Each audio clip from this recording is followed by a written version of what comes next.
Beechcraft is the story of an American aviation icon who made it to the top with its cutting-edge, non-conforming designs, yet could not remain independent forever.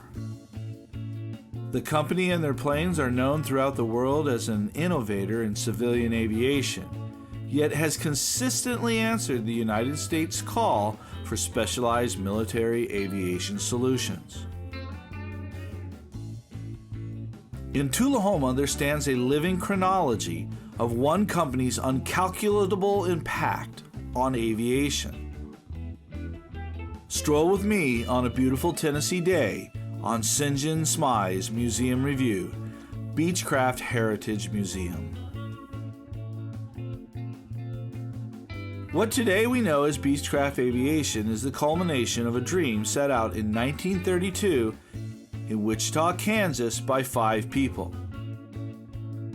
Designer Ted A. Wells, treasurer K.K. Schall, investor C.J. Yankee, and the husband-wife team of Walter and Olive Ann Beech.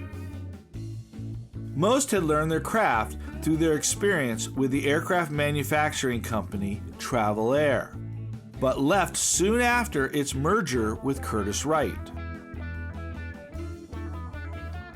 Travel Air's first airplane, the 1925 Model 1000, known as Old Number 1, is one of the numerous historical aircraft found in the museum. Beechcraft began by manufacturing Travel Air aircraft for the first year, but hit a home run when they started producing the iconic Model 17 Staggerwing.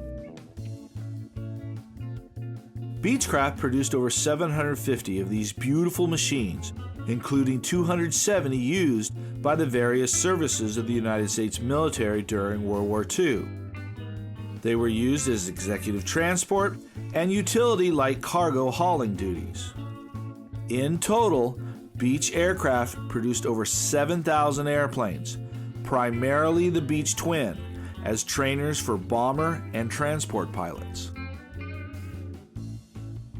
Beechcraft followed up the Model 17 with its most iconic aircraft, the Beechcraft V-Tail Bonanza, unfairly nicknamed the Doctor Killer. Like the Porsche 911, the Bonanza has been refined over the years. Its performance characteristics continually evolved and improved, but its general shape has remained a constant since production began in 1947. Averaging just over 200 airframes a year, the Bonanza can be found at just about every small airport in North America and Europe. Walter was the face of Beech Aircraft. However, due to his long and frequent bouts with encephalitis, Olive Ann Beech took effective control over the company in 1940.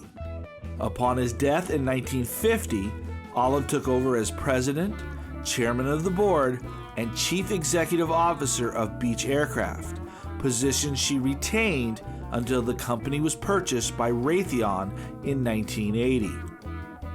She is credited with being the driving force behind such iconic aircraft as the Travel Air, Queen Air, King Air, Baron, and Beechcraft's Gemini project.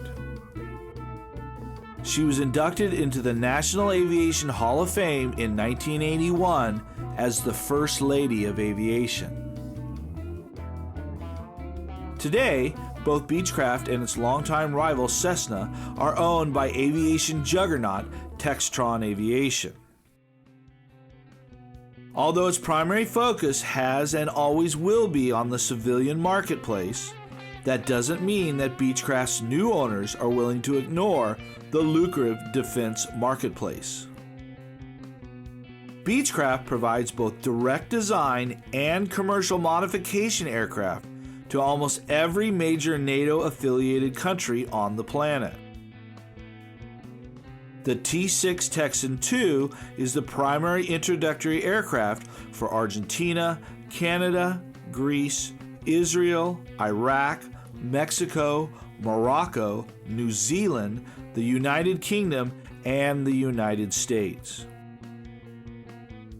Due to its superior design and well-established safety record, The King Air series of business commuter turboprops have been modified to become an extremely cost-effective ISTAR, or intelligence, surveillance, target acquisition, and reconnaissance platform throughout the world since the early 2000s. The Beechcraft Heritage Museum is found at the far end of the Tullahoma Municipal Airport. Originally started as the Staggerwing Museum Foundation in 1973, the Beechcraft Heritage Museum's purpose is the preservation of the aircraft and stories behind the company's airplanes. The museum is made up of 3 hangars and a number of smaller rooms with specialized themes. As you make your way through the Beech Center, the story of truly unique Beechcraft designs begin to come to life. After exiting the Beech Center, you come into a log cabin type structure separated into 3 rooms. The first, a simple waiting area for reluctant family members to wait until you're finished looking at the airplanes. The second is called the Founder's Cabin. It has aviation memorabilia from the past associated with both Beechcraft products and the Tullahoma area. The last and most personally fascinating was the Louise Thaden Library. Louise Thaden is a true unknown American icon. While the name Amelia Earhart and maybe even Pancho Barnes strikes a familiar chord with most people, even true aviationists are reluctant to admit how little they know about the impact numerous women have made on aviation history. Louise Thaden is definitely one worth knowing about. She was the first female pilot to receive a license in Ohio, the 4th woman to hold a transport pilot rating, the first woman to hold 3 records simultaneously, winner of the famous Powder Puff Derby, director of the women's division of the Penn School of Aeronautics, and, along with Frances Marsalis, set an endurance record of 96 hours that included 78 air-to-air refuelings.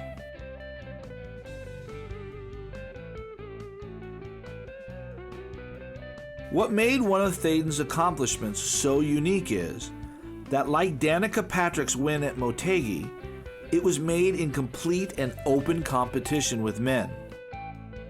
In 1936, the first year women were allowed to compete against men, Thaden not only won the Bendix Trophy race from New York to Los Angeles, but set a new record of 14 hours, 55 minutes in the process. The library makes a fitting tribute to this remarkable person, including her actual Bendix Trophy.